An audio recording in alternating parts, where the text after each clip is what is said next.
Bonsoir à tous et à toutes. On a beaucoup parlé des campagnes depuis quelques semaines à l'occasion de la crise de la dermatose bovine. On parle aussi de déserts médicaux, d'isolement, d'inégalités. Mais le monde rural, c'est aussi une dynamique. C'est la vaste majorité des 36 000 communes de France qui se préparent aux élections municipales avec derrière des dizaines de milliers de personnes qui vont s'engager.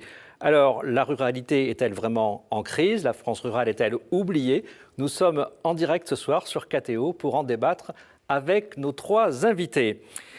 Alors, nos trois invités, c'est d'abord Patrick Roux. Vous êtes agriculteur, mais vous êtes aussi élu local. Au cours du dernier mandat, vous êtes devenu maire de votre village de Beauville, dans le Lot-et-Garonne.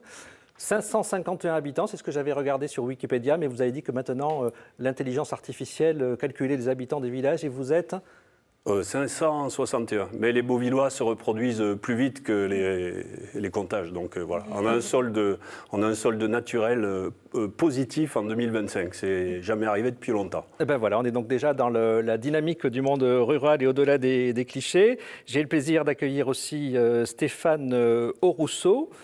Stéphane Aurousseau, vous êtes président du groupe Monde Rural qui est lié à la FNSEA, qui est partie de la FNSEA. Vous êtes éleveur de charolaises et de porcs en plein air dans la Nièvre. Et vous êtes président d'un institut de formateurs des acteurs du monde agricole rural. Le cycle, je crois que c'est IFOCAP.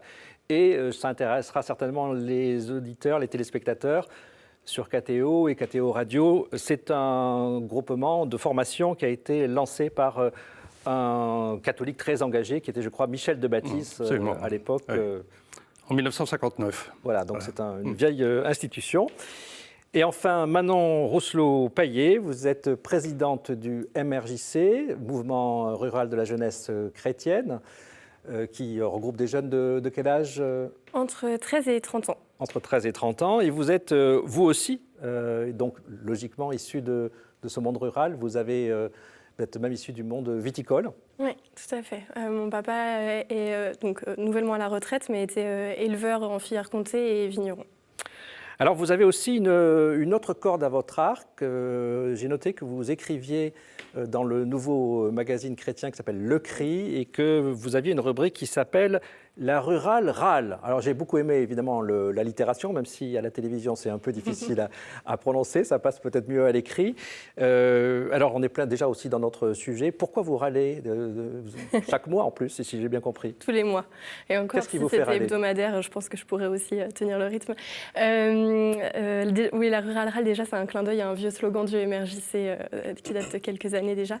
Et je pense que quand les personnes qui ont lancé le CRI m'ont proposé d'écrire cette chronique, il y avait un peu cette idée de me laisser la possibilité de râler sur un des sujets qui a tendance à m'irriter, à savoir la perception des territoires ruraux, souvent avec un regard urbain et bourgeois, ce qu'une journaliste qui s'appelle Emma Conquet a appelé l'urban gaze, pour parler de la manière dont on regarde les territoires ruraux à partir de ce qui semblerait être la norme étant la ville et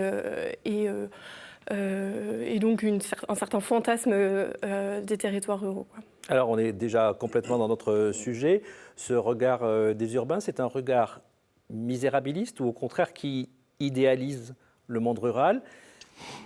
Qu'est-ce que vous voulez dire quand vous dites qu'il y a un regard un peu de travers? Les deux, en alternance.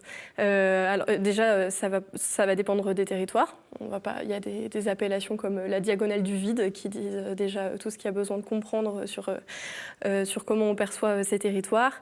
Et à l'inverse, il y a une romantisation, une esthétisation de certains territoires, notamment les espaces où il y a eu pendant longtemps et encore aujourd'hui des vagues d'exode urbain, donc avec une perception un petit peu d'un retour au vert, un retour à la nature. Je pense à des territoires comme la Drôme, l'Ardèche, voilà, qui sont perçus avec un regard assez idéal. Mais en tous les cas, peu importe finalement le biais puisque ça ne peut pas refléter la réalité de penser que les territoires ruraux sont complètement abandonnés à leur sort et misérables justement d'un côté ou complètement, avec un regard complètement idéal et de l'autre. Peu importe, dans les deux cas, ça reste un regard qui ne se situe pas à partir du terrain, quoi. Bon, alors vous êtes, vous, sur le terrain, il n'y a pas de doute. Patrick Roux, vous partagez ce constat que le monde rural a du mal à se faire comprendre en tant qu'élu local. Vous êtes amené à côtoyer aussi des maires dans toutes sortes de situations. Est-ce que c'est quelque chose que vous ressentez, cette difficulté à comprendre les problématiques, les problèmes du monde rural, les réalités? Alors effectivement, quand j'échange avec des maires ruraux qui font le même travail que moi, on a tous la même perception.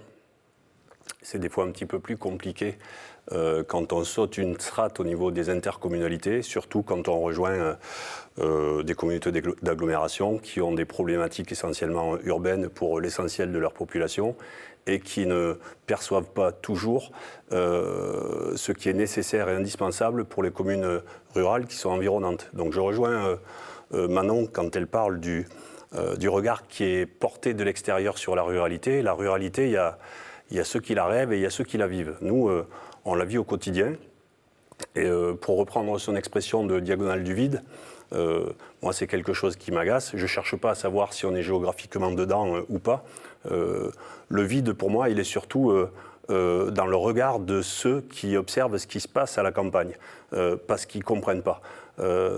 La ruralité, c'est comme un gaz, quoi. Vous pouvez avoir un gramme de gaz, qu'il est 1 mètre cube ou 10 mètres cubes, il va prendre toute la place. Et la ruralité, c'est pareil.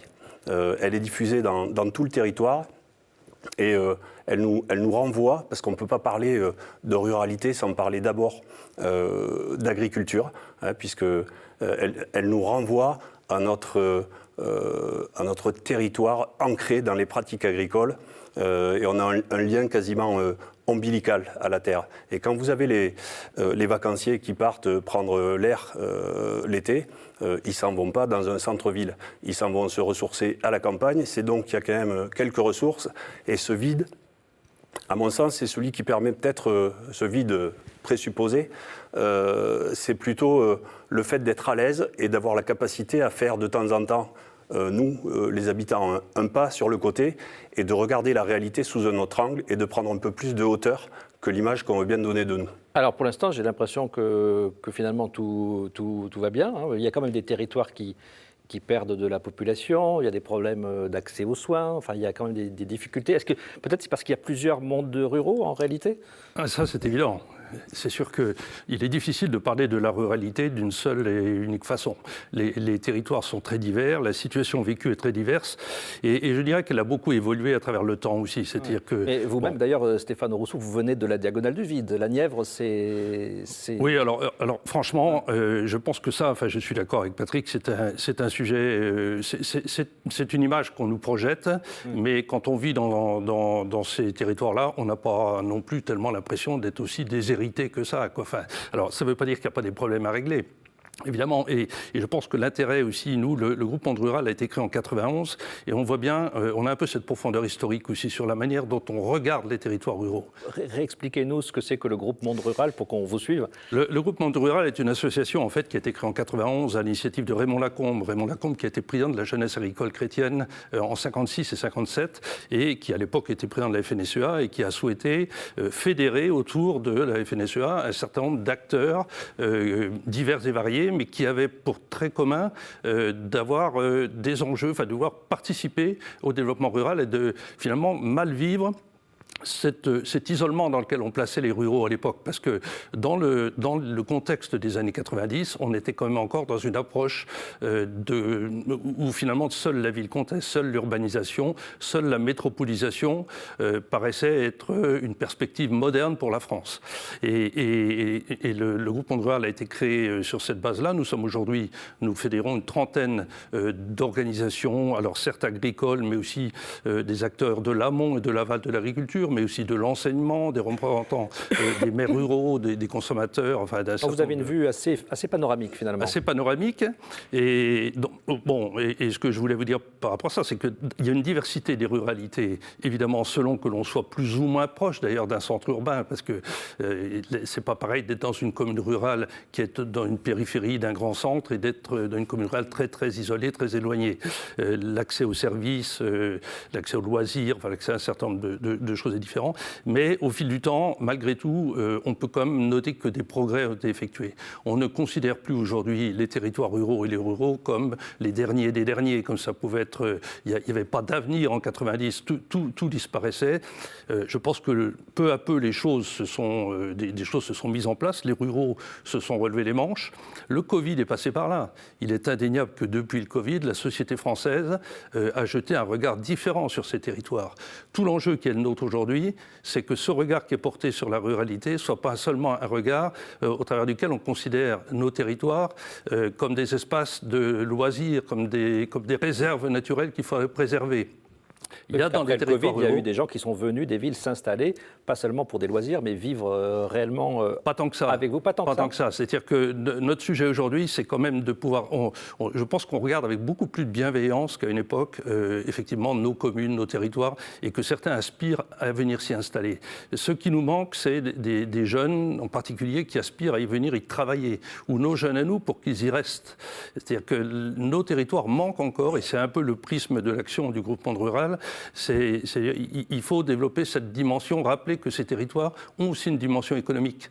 Ce n'est pas seulement un endroit où on vient quand on est retraité ou quand on vient en week-end, mais c'est un endroit où on doit pouvoir venir chercher un emploi. Des emplois sont disponibles dans les territoires ruraux. On a des tas d'entreprises artisanales, commerçantes, des agriculteurs qui cherchent à embaucher et qui ne parviennent pas. Alors, j'ai l'impression que vous êtes en train de ficher complètement en l'air le titre de cette émission, La France des oubliés. Si vous voulez, on va rattraper le truc. Parce qu'en fait... Vous dites que tout, finalement, c'est un monde vivant. Alors, moi, j'ai envie du coup de prendre le... Oui, je rajoute une couche sur ce que vient de dire Stéphane. La ruralité... Au sens large, c'est aussi un endroit où on a besoin de travailler pour vivre. Et ce que je reproche dans nos visions assez concentrées du développement économique, et je le revendique régulièrement en communauté de communes, par exemple, c'est l'agglo d'Agen chez nous. Plutôt que de développer uniquement des gros pôles de travail, de transformation agroalimentaire chez nous, près des agglomérations physiques, de développer des pistes cyclables pour mieux rouler, mieux vivre, etc.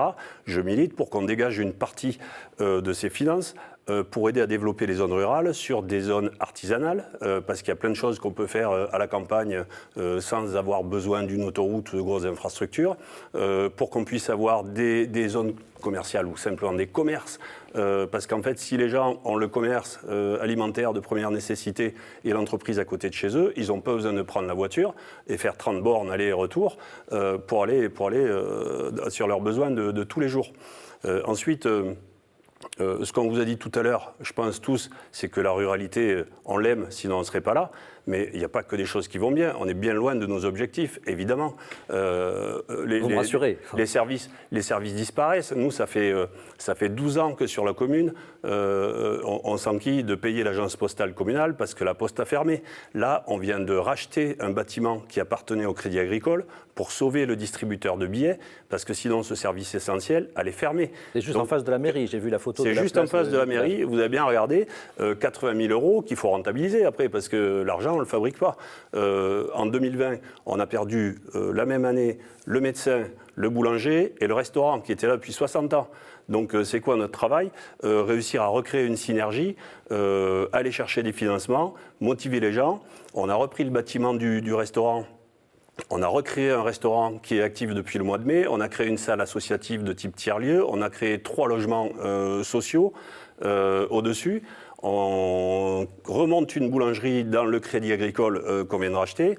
Et comme la ruralité a aussi besoin de se détendre et s'amuser. Et moi, je voudrais arrêter de voir tout le temps des ruraux qui filent en ville. Je voudrais voir des citadins qui viennent en ville pour leurs activités habituelles. Eh bien, on est sur le point de monter une salle d'escalade de blocs sur la commune, unique en son genre dans le département, parce qu'on n'a pas encore, qui va faire une offre supplémentaire sportive qui n'existe pas à la campagne, et puis faire venir des gens qui vont venir s'entraîner régulièrement. Voilà. Alors, si vous le faites, j'imagine, c'est que vous avez aussi de l'aide, donc vous n'êtes pas oublié dans la distribution de... Ça serait mensonger de dire qu'on n'est pas aidé.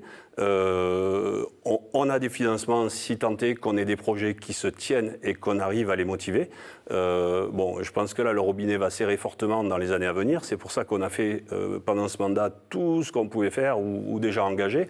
Maintenant, il faut continuer à ce sens-là, quoi. Maintenant, les jeunes dans ces projets-là, ils ont bien leur place dans le monde rural. Vous avez l'impression qu'on fait ce qu'il faut, parce que vous évoquiez, Patrick Roux, la question, enfin tous les deux d'ailleurs, la question de l'envie de rester sur place pour les jeunes. Hein. C'était aussi votre intervention, je crois, Stéphane Rousseau. Alors, qu'est-ce qu'on peut faire pour que les jeunes puissent rester et aient envie de rester dans le monde rural dont ils sont issus, ou qu'ils aient envie d'y arriver? Oui, je pense que la question de permettre aux jeunes de rester ou de revenir d'ailleurs au MRJC. Moi, je vois la majeure partie des jeunes du MRJC ont l'intention, après un passage à la ville pour leurs études, de revenir s'installer ou sur leur territoire d'origine ou sur le territoire rural, peut-être de la personne qu'ils auront rencontrée entre-temps. Mais pour ça, en effet, déjà, il faut garantir un accès au logement, ce qui est une première chose et qui n'est pas des moindres. Certains territoires, d'ailleurs, c'est devenu quasi impossible de se loger. Je pense à des territoires justement avec une forte attraction touristique, les territoires qui correspondent assez bien à l'image romantique dont on parlait tout à l'heure, où les maisons secondaires sont devenues, ont pris énormément de place. Alors déjà, ça fait exploser le prix de l'immobilier, et puis ça rend quasi impossible pour les jeunes d'acheter une maison. Alors qu'est-ce qu'on fait? Il faut interdire les résidences secondaires? Il y a des personnes qui en effet travaillent sur des possibilités d'imposer des lois. Alors il y en a différentes qui seraient possibles, mais je pense notamment en Bretagne à une initiative qui imagine demander aux personnes d'avoir habité un certain temps dans la région avant de pouvoir prétendre acheter un bien, de manière à être sûr que ce ne soit pas une maison au volet fermé, comme on dit souvent. Donc ça, c'est la première chose. Et puis, en effet, il y a la question de l'emploi et donc de différents types d'emplois pour différents types de qualifications. Au MRJC, on a un slogan assez vieux qui date des années 70-80, vivre, décider et travailler au pays. C'est comment est-ce qu'on rend ce slogan possible pour que les jeunes puissent rester, quoi. Mais alors là, il y a une question quand même qui me taraude, parce qu'avant de rentrer dans le studio, on parlait des problèmes d'emploi. Stéphane Rousseau, je ne sais pas, Patrick Roux, si vous voulez réagir, on disait qu'il y avait aussi une difficulté pour trouver des personnes pour travailler aussi alors notamment dans le monde agricole, mais pas seulement. Évidemment, bien sûr, il y a des tas d'activités, que ce soit les professions libérales, mais l'agriculture en est une importante, qui souhaitent recruter les vétérinaires, enfin toutes les professions de santé, les enjeux autour de la santé. Il y a des besoins qui ne sont pas pourvus dans les territoires ruraux. Et il nous manque le moyen d'attirer, la question de comment on s'y prend pour attirer les jeunes et pour qu'ils aient envie de venir travailler sur ces territoires. Et je pense dans la perspective des élections municipales qui s'annoncent aussi, ce qu'on attend finalement des prochains maires, c'est qu'ils travaillent sur les questions d'habitabilité de leur commune. Il faut que les ruraux puissent avoir accès aux mêmes conditions de vie, à la même qualité de vie, aux mêmes services, que ce soit des services publics ou des services marchands, que ceux qui vivent dans des centres urbains. Et qu'on soit en capacité de faire ça sans attendre une hypothétique croissance de population. Parce que finalement, on est dans une organisation de la société aujourd'hui où la clé, c'est la population. Tout se détermine en fonction, les écoles ouvrent ou ferment en fonction des populations, on raisonne la présence des services médicaux, on parle de déserts médicaux, enfin on parle parle de ratio par rapport à des critères de population. Ça paraît logique. Oui, mais on n'y arrivera pas. C'est-à-dire que si on attend dans nos communes, si on nous demande d'attendre, moi, mon village, ça fait des décennies qu'il est à 680, 700 habitants. Et tout le monde se débrouille, tout le monde se démène. On fait du marketing territorial. Il y a des départements qui font de la publicité dans le métro à Paris en disant « venez chez moi ». Mais à ce jeu-là, tout le monde ne gagnera pas. Et on n'arrivera pas partout à faire croître la population. Mais pour autant, ceux qui y vivent, ils ont droit à la même qualité de vie, ils ont droit à l'accès aux mêmes services, même si... avec la population en place actuellement. L'injustice devant la santé, c'est celle qui est perçue. C'est Alors les services la que plus vous profonde évoquez, injustice. c'est les services qui font défaut, sur lesquels vous avez le sentiment de vivre une inégalité. C'est quoi au fond? La première, il y a 3 sujets. Il y a la santé, c'est l'injustice majeure. C'est-à-dire que le ressenti des ruraux sur lequel ils sont plus vulnérables parce que le dépistage des maladies se fait moins bien. Le département de la Nièvre a été, alors je n'ai plus précisément les chiffres, mais une étude a montré que l'espérance de vie, du fait de l'éloignement des services de santé, l'espérance de vie est quelques années inférieure à la moyenne nationale, par exemple. Mais il y a d'autres départements dans cette situation-là. Donc il faut être en capacité de proposer des services de soins, de santé. Ça, c'est le premier. Ensuite, il y a l'éducation, il y a l'accès à l'école. Nous avons des ratios aujourd'hui qui obligent à fermer des classes. Alors je sais bien qu'on n'est pas non plus... En ville aussi, on ferme des classes. On en ouvre quand même. C'est-à-dire, quand on ferme des classes chez nous parce qu'il n'y a plus suffisamment d'élèves, parfois on construit une école à 20 km dans un centre de bourg pour attirer les quelques enfants qu'on va y envoyer. Pardon. Et puis la question des transports. Et puis il y a quand même la question de la mobilité qui est un sujet sur lequel aussi il faut qu'on puisse apporter des réponses. Les ratios dont on parlait par rapport à l'offre de soins sont, à mon sens, foireux. L'idée, c'est pas simplement d'avoir un rapport équitable entre le nombre de soignants et le nombre de patients potentiels. Il faut pondérer ça avec la distance. Quand vous êtes dans un centre-ville, vous faites 500 mètres à pied et vous avez un médecin, quoi qu'il arrive. Nous, il faut prendre un congé d'une après-midi pour emmener mamie chez le médecin parce que le médecin traitant, il est à 30 ou 40 km parfois. Donc c'est toute une organisation. On est vraiment en rupture par rapport à l'offre de soins. J'ai le triste exemple cette année, et comme maire, ça m'a beaucoup pesé psychologiquement, c'est qu'on a un homme de 49 ans qui était un peu en marge parce qu'il n'avait pas le permis, il ne s'est pas fait soigner assez tôt quand il avait mal quelque part, et le jour où enfin il a vu un médecin, il l'a envoyé directement en soins palliatifs. Voilà, 49 ans. Alors, ensuite, on a effectivement besoin de développer les services qui touchent à l'enfance. On est comme en ville, je pense que la natalité baisse partout. On a besoin de pouvoir garder nos gamins si les parents veulent aller travailler. Nous, on a une crèche qui est intercommunale. Et c'est grâce à ça qu'on va tirer des jeunes. Oui, c'est une micro-crèche, sauf que la micro-crèche, c'est 10 places. Et tous les jours, il y a des enfants qui sont refusés. Et je trouve intolérable que des gamins de famille qui habitent à 30 km de leur lieu de travail ne soient pas acceptés en crèche. Alors maintenant, je suis d'accord avec ce que disait Manon par rapport au logement, pour terminer ou pas, oui. Mais nous avons mis en place cette année une augmentation de la taxe d'habitation sur les logements vacants, puisque c'est la seule sur laquelle on a un levier. C'est symbolique, parce qu'en fait, on a des gens qui achètent de très loin.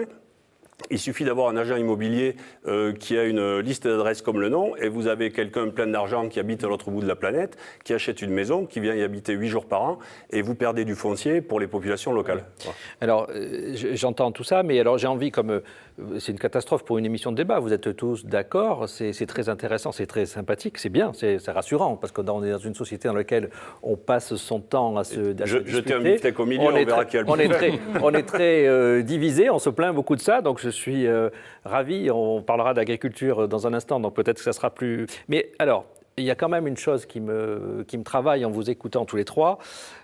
Quand on regarde en fait les statistiques, et je pense à une étude qui a été menée par l'Observatoire des inégalités, contrairement à ce qu'on peut penser, en réalité, le niveau de vie dans le monde rural est plutôt meilleur que dans beaucoup d'autres zones, notamment dans les villes-centres et même les banlieues. Le rural isolé, quand on regarde le médian, en fait, est plutôt mieux placé que... Les moyennes sont toujours menteuses. Les moyennes sont toujours menteuses parce que quand vous prenez une grande ville, vous avez des quartiers populaires où il y a beaucoup de gens qui n'ont pas de travail, qui sont au minimum sociaux et qui font chuter la moyenne. Donc forcément, ça travaille le résultat. Une moyenne, c'est quelque chose de faux. Ça permet peut-être de comparer des éléments, mais sur le fond, nous, on a beaucoup de personnes qui sont des retraités agricoles, qui vivent souvent dans des maisons seules et qui vivent avec 800 € par mois dans des conditions très précaires. Je le vois tous les jours dans mon quotidien. Il y a 15 jours, j'étais encore chez un papy de 90 ans qui se chauffe à la cheminée, qui n'a pas le chauffage électrique et qu'on surveille quand il fait trop chaud, quand il fait trop froid. Voilà où on en est. Et ce n'est pas des cas isolés. Et peut-être que c'est là-dessus que justement on va pouvoir être un peu en désaccord, ou en tout cas, moi c'est ce qui peut me gêner sur la manière de présenter les territoires ruraux comme, en fait c'est le mythe de la France périphérique, quoi, ou même le titre de l'émission ce soir va un peu dans ce sens. Il y a un problème en France de baisse des services publics de manière globale. Il y a un problème d'appauvrissement de la population de manière globale. Il y a un problème pour les classes populaires d'avoir accès à des services publics, à une retraite correcte, etc. Et en fait, déjà, de là où on se situe, on va observer ce phénomène-là à partir de ce qu'on voit. Donc, en effet, nous trois autour de cette table, les espaces sur lesquels on vit ou auxquels on s'intéresse ou qui sont ceux desquels on est en train de parler, c'est les territoires ruraux. Donc, ces phénomènes-là, on les observe dans les territoires ruraux. Moi, là, pendant 3 ans, je suis à Saint-Denis en région parisienne parce que c'est les 3 années de mon mandat au bureau national du MRJC. Ces 3 années qui me permettent de me rendre compte comment ces phénomènes que j'observe dans les territoires ruraux, je peux les voir dans les quartiers populaires, je peux les voir dans certains endroits, dans certaines villes aussi où je suis amenée à me déplacer pour le MRJC. Il y a une vraie prise en compte à avoir du fait que dans les territoires ruraux, ce qui va venir renforcer ça, c'est en effet la question de la distance et de la mobilité, où une fois que les services disparaissent, le fait de devoir en plus rajouter les kilomètres pour y avoir accès, ça complique vraiment les choses. Et je trouve que l'exemple que vous donniez, il est très parlant de ce point de vue-là.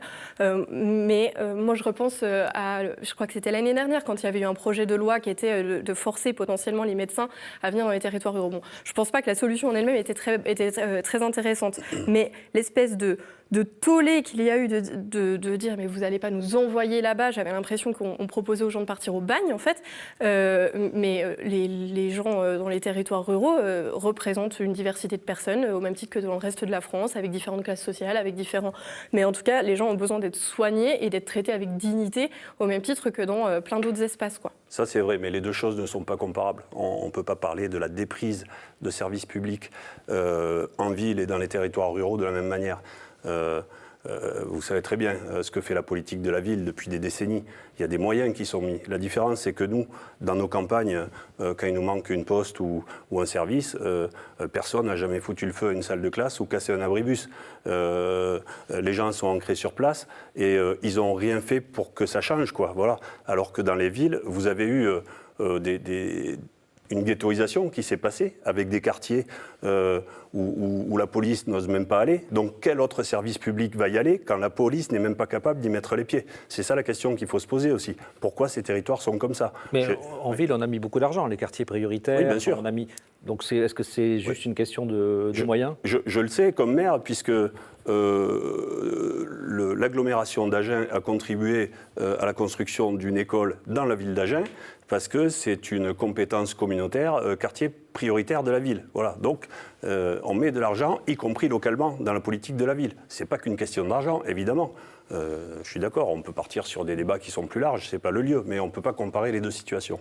Oui. Ça veut dire qu'il y a une forme de discrimination, vous diriez, dans la façon dont les territoires ruraux sont traités par rapport à ces zones, quartiers prioritaires, qui ont des financements, des programmes d'urbanisme, de rénovation urbaine, des budgets visibles. Clairement, si moi je veux faire une piste cyclable, un équipement sportif, je n'aurai pas les mêmes financements que des quartiers défavorisés en ville. Si vous avez des programmes des régions, de l'Agence nationale du sport, qui sont prioritairement réservés aux quartiers prioritaires de la ville. Et si vous n'avez pas la chance d'être ex-ZRR, zone de revitalisation rurale, qui est devenue ZFR, je crois, ou un truc comme ça, ben, vous n'avez rien, quoi. Enfin, il y a quand même, justement, il y a ces anciennes zones de revitalisation rurale, il y a des programmes de développement rural, il y a pas partout, les politiques de cohésion territoriale, enfin, il y a beaucoup d'outils. Oui, mais enfin, il y a quand même beaucoup moins.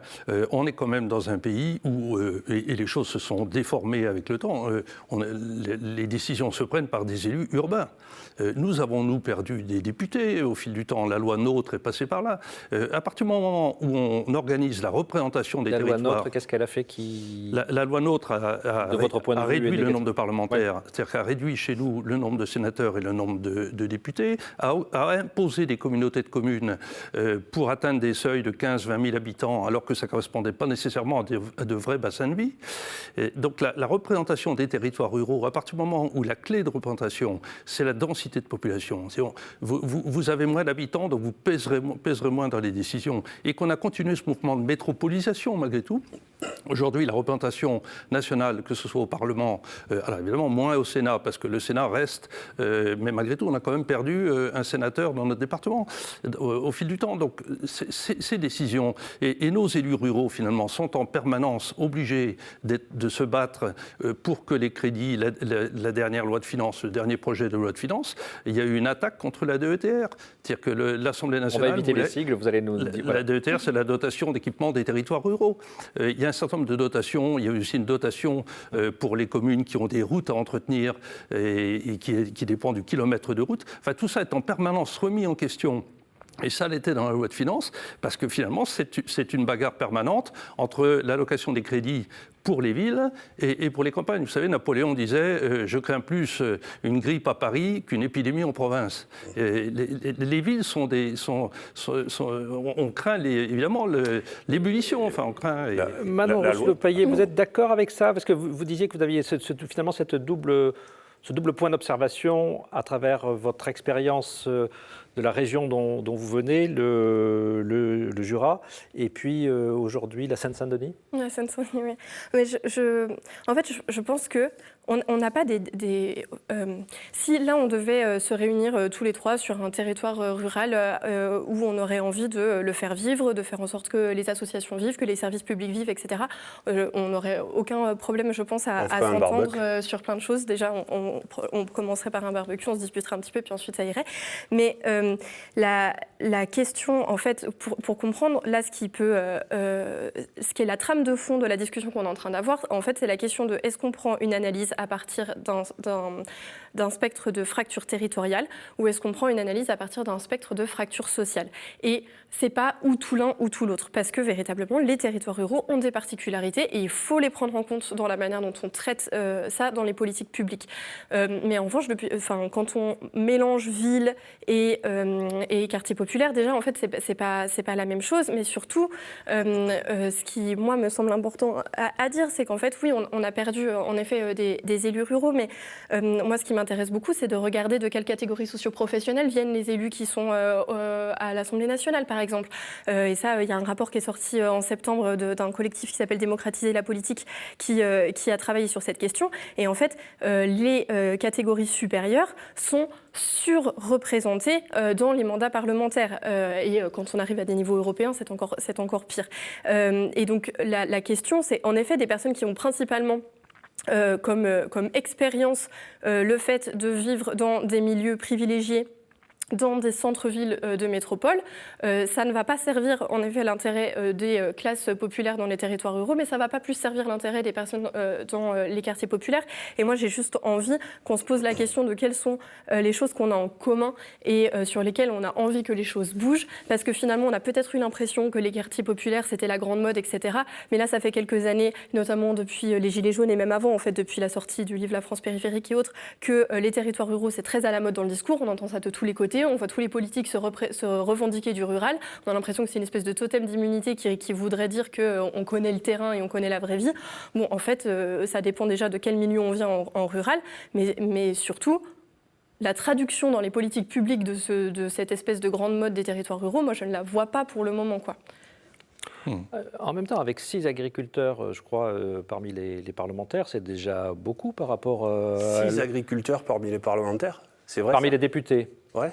Ah ben, il y a C'est déjà beaucoup par rapport au nombre d'agriculteurs. Il y a 30 ans de ça, il y en avait un quart. Oui, mais il y avait beaucoup plus d'agriculteurs aussi. Il y avait beaucoup plus d'agriculteurs, effectivement, on en parlera. Mais 6 agriculteurs, c'est quand même dérisoire. Vu le métier que font les agriculteurs, où ils sont entraînés à mener des projets, mener des réflexions à long terme, etc. Je trouve que ça fait extrêmement peu, effectivement. C'est peut-être parce qu'ils n'ont pas le temps de faire autre chose que leur boulot.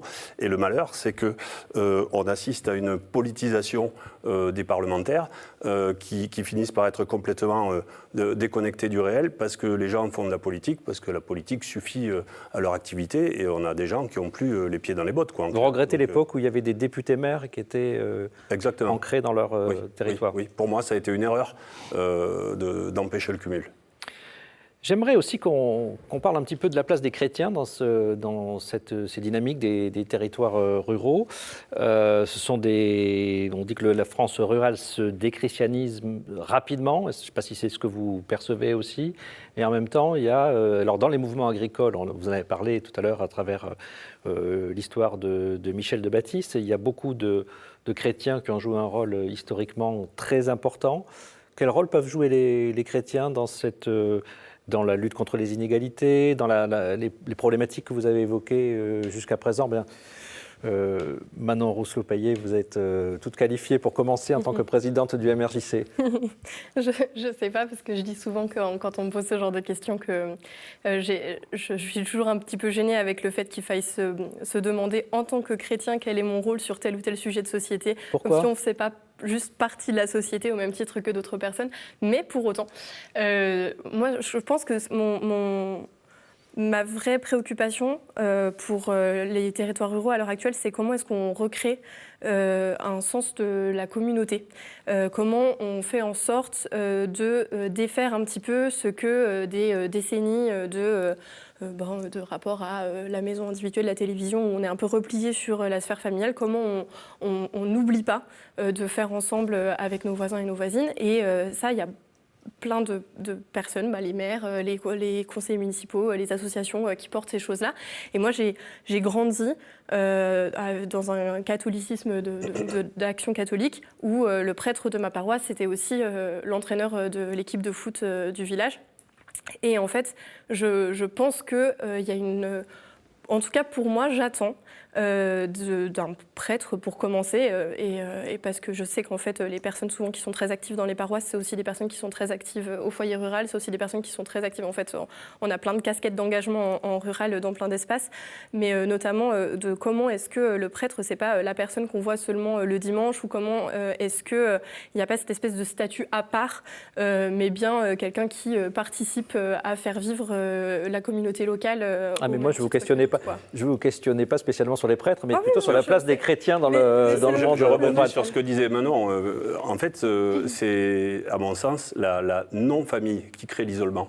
Je vois le cas chez nous où, avec l'éclatement des familles monoparentales, les grands-parents qui sont plus forcément au même endroit que les enfants qui eux-mêmes ont des enfants, ça amène à des situations où on a des personnes qui sont très vite isolées avec un enfant et qui se coupent du monde, parce que si vous avez une femme seule avec 2 gosses et qu'elle est obligée d'aller bosser à tenir la caisse dans un supermarché, elle n'a plus de vie. Voilà, donc ça, c'est plutôt la non-famille qui crée ces situations de rupture, et c'est pas la famille qui nous renferme sur nous-mêmes. Moi, je me rappelle un ami que vous avez vu tout à l'heure et qui on est venu, il m'a toujours raconté que dans son village à Saint-Onant, dans le Finistère, tout le monde allait à la messe, et en sortant, tout le monde prenait les chaises pour aller au bar.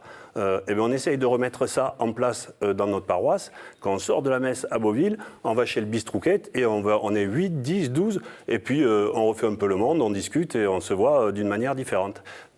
Pour finir là-dessus, chrétien, moi je le suis d'abord dans mon intimité, et je me définis très humblement à mon niveau, d'abord comme époux, père de famille, agriculteur, et après je suis élu rural. Et tout ce que je peux porter comme élu rural, je le jauge à ma capacité à créer du lien à faire en sorte que les gens qui vivent dans mon village soient fiers de vivre là où ils vivent, qu'ils se parlent, qu'ils aient des activités et qu'ils soient accueillants, quoi. Voilà. Et si on se sent bien quelque part, on est tout de suite plus vite tourné vers les autres. Vous avez participé, je crois, aux Journées paysannes. Qu'est-ce que ça vous a apporté, justement, et qu'est-ce que ça peut apporter à la petite communauté du village dont vous avez la responsabilité, cet engagement que vous avez? Alors l'association Les Journées paysannes a été créée il y a une trentaine d'années, je pense, à l'initiative d'un prêtre aumônier et d'un couple, monsieur et madame Laureau, c'est une association à la base d'agriculteurs catholiques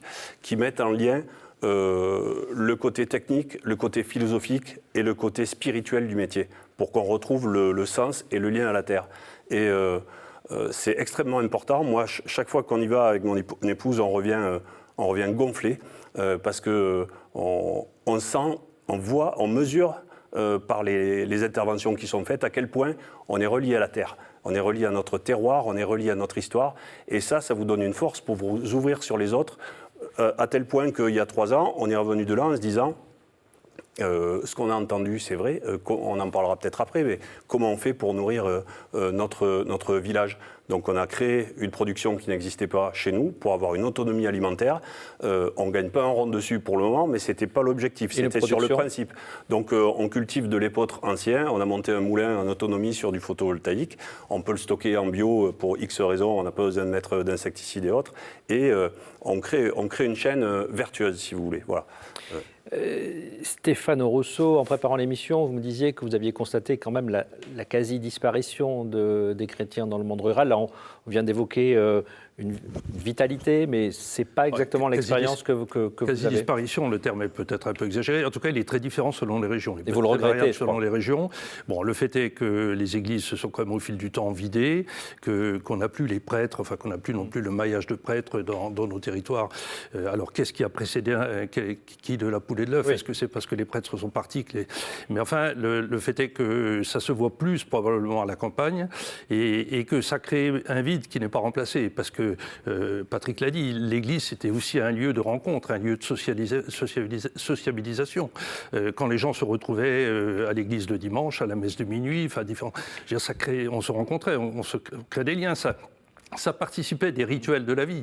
C'est-à-dire qu'une année dans une commune, il y a besoin qu'il y ait des fêtes, il y a besoin qu'il y ait des occasions de rencontre. Et le rôle qu'avait l'Église, alors historiquement, je n'oublie pas non plus ce qu'a apporté l'Église à l'agriculture. La jeunesse agricole chrétienne a joué un rôle formateur, un rôle émancipateur, qui a permis le développement et la modernisation de l'agriculture, la formation de jeunes qui n'avaient pas pratiquement très peu de formation à l'origine. Et là aussi, à des degrés divers, sur le territoire français. Mais aujourd'hui, c'est un lieu de sociabilisation de moins et qui manque certainement beaucoup. Alors, vous êtes sur KTO, vous nous écoutez sur KTO Radio. La France rurale est-elle oubliée? Nous en débattons ce soir avec Manon Rousselot-Paillet, Stéphane Rousseau et Patrick Roux. Alors, on n'a pas beaucoup parlé d'agriculture, on va quand même en parler. Et là, vous avez des sensibilités, je pense, assez variées. Stéphane Rousseau, vous êtes proche de la FNSEA, Patrick Roux de la coordination rurale qui a beaucoup fait parler d'elle d'ailleurs dans votre département, le Lot-et-Garonne.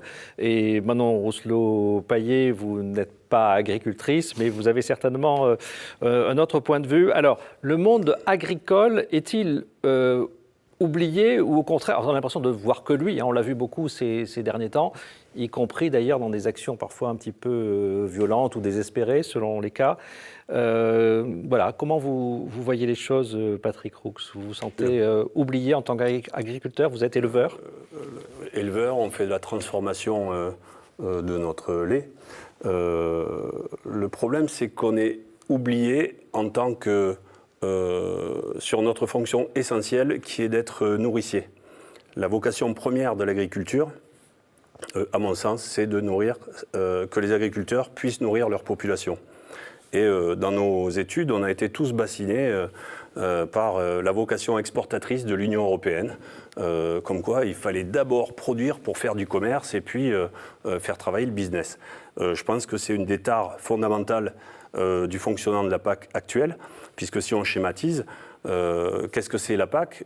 On prend l'argent dans la poche du contribuable, donc vous payez tous pour ça, les Grecs, les Italiens, pour donner aux agriculteurs de quoi garder la tête hors de l'eau, c'est-à-dire pour leur permettre de mettre sur le marché des grandes productions lait, viande, céréales au-dessous de leur coût réel de revient. Qui en profite derrière? Ce n'est pas le consommateur, parce qu'entre les deux, il y a des industriels et il y a des commerçants.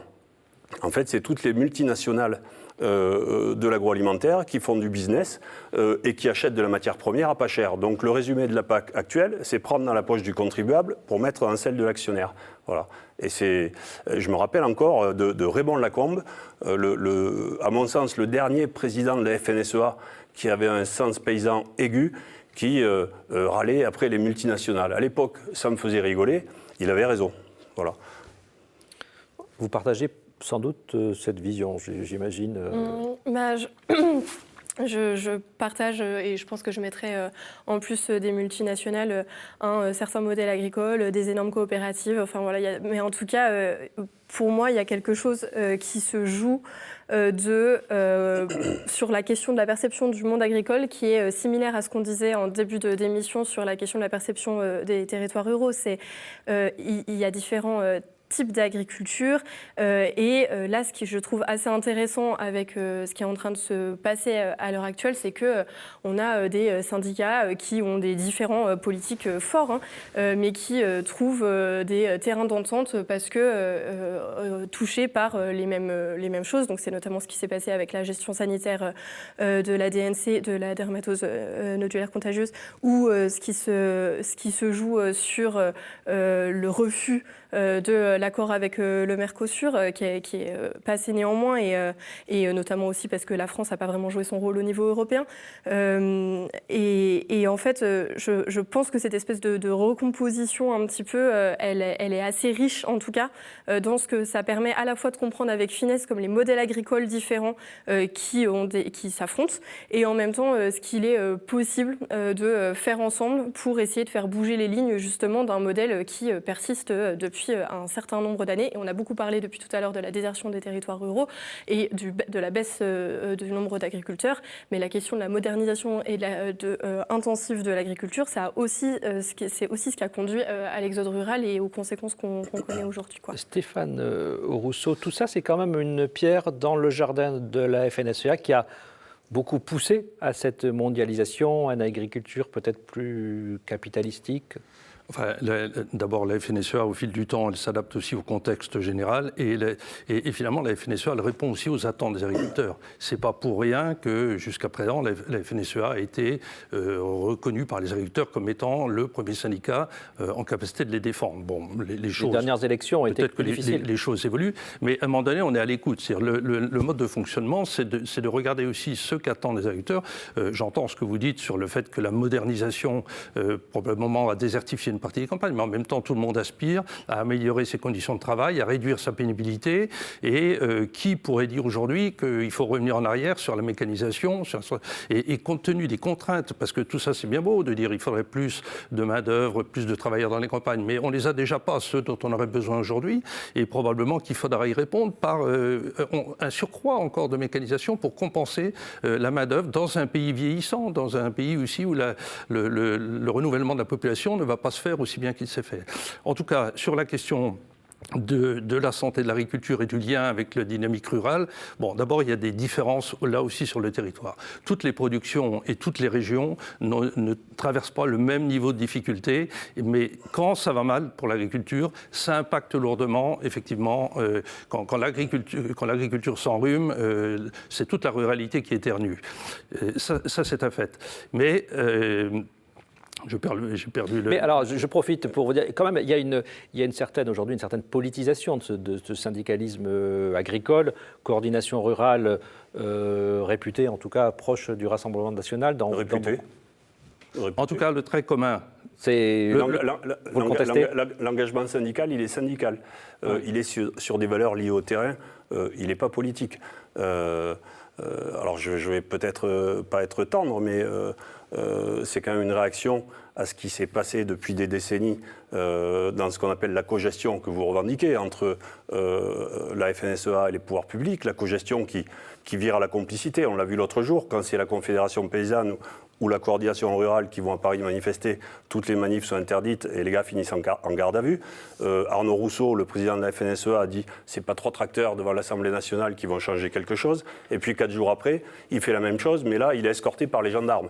Donc il y a quand même des choses qui sont un peu grosses. Et la FNSEA était une machine magnifique, avec une organisation millimétrée, avec des branches partout, sauf qu'il y a un conflit d'intérêts permanent entre le fait de défendre des agriculteurs et d'être impliqué dans la vie économique. Et on le voit, Arnaud Rousseau est quelqu'un qui ne devrait même pas pouvoir donner son avis sur les questions qui touchent à l'agriculture. Je suis désolé. Pourquoi ? Parce il représente, il a le droit de le faire, et c'est un excellent gestionnaire certainement. Il représente le groupe Avril dont il est président. On ne peut pas être des deux côtés de la barrière. Je me rappelle en 2009, au moment de la grève du lait. Au moment de la grève du lait, il y a des gens qui étaient présidents de la section lait départementale de la FDSEA et qui étaient en même temps présidents de la laiterie. Ils ont tout fait pour casser le mouvement. Pourquoi ? Parce que quand on est des deux côtés à la fois, il faut tourner la casquette en permanence. Et c'est Avril est un groupe qui appartient aux agriculteurs, dont le représentant au conseil d'administration, c'est pas lui qui dirige le groupe Avril. On sent qu'il y a Je pense qu'il faut répondre à ça quand même. Oui, mais... est un représentant des agriculteurs. Et aujourd'hui, le travail qui a été fait par Avril, auparavant Sophie Protéol, qui était présidée par Jean-Claude Sabin, un homme d'Occitanie, du sud de la France, c'est ce qui fait qu'aujourd'hui, il y a une filière dans les productions de grandes cultures qui marche bien en France, c'est la production d'oléagineux, de colza et d'huile. Et on aurait besoin d'une organisation de même nature sur les céréales aujourd'hui pour avoir ce qui sauve aujourd'hui la filière céréalière qui est en difficulté, c'est quand même un peu la production d'oléagineux. Très bien. Alors, on est rassuré de voir qu'il y a un débat, donc ça c'est bien, c'est une bonne chose. Juste, il nous reste 1 minute. On est en vue des élections municipales. Si vous pouvez me dire en une phrase quels sont les enjeux pour vous de ces élections du point de vue du monde rural, Stéphane Rousseau, puisque vous avez la parole. Nous, on milite pour encourager les agriculteurs évidemment à s'investir et à s'engager dans les conseils municipaux avec 2 objectifs à la clé. Travailler sur l'amélioration de l'habitabilité des territoires, faire en sorte qu'on ait des conditions de vie comparables au reste de la société, mais aussi avoir un œil plus bienveillant sur les activités économiques des territoires ruraux. Nos territoires doivent être multifonctionnels. Évidemment, il y a des gens qui viennent pour y résider, pour y habiter. Évidemment, c'est des endroits où on préserve les ressources naturelles parce qu'elles sont nombreuses, elles sont riches, mais c'est aussi des endroits où on doit pouvoir travailler, reprendre les entreprises, s'installer et avoir une forme d'autonomie économique aussi. Patrick Roux, vous aurez plusieurs listes dans votre commune. Vous attendez quoi de ces élections ? A priori, à l'heure qu'il est, il n'y en aura qu'une. Donc je pense que ça va aller comme ça au bout. Qu'est-ce que j'attends ? De continuer à faire comme j'ai fait jusque-là, travailler avec tout le monde. Il y a des gens de la droite à la gauche dans le conseil municipal. Quand on regarde tous dans la même direction, ça marche très bien. Donc je pense qu'on va continuer comme ça. Maintenant, vous avez le mot de la fin. Le mot de la fin, je pense que je vais vraiment compléter sa prise de parole. En fait, pour moi, c'est la question de comment est-ce que l'échelon municipal, ça sert à faire vivre la démocratie. Et c'est beau de voir des personnes qui ont des avis politiques différents et qui sont en capacité de s'entendre pour le bien commun de leur territoire. Et donc, je dirais juste que pour construire les listes, aller chercher les personnes qui ne s'imagineraient jamais pouvoir rentrer au conseil municipal, c'est le plus important. Eh bien, c'est un beau message pour terminer cette émission. Merci à tous les 3 pour votre présence ce soir, pour vos points de vue nuancés. Merci à la rédaction pour la préparation de cette émission, à l'équipe de régie. Et vous pouvez retrouver cette émission sur le site ktotv.com. Bonne soirée à tous.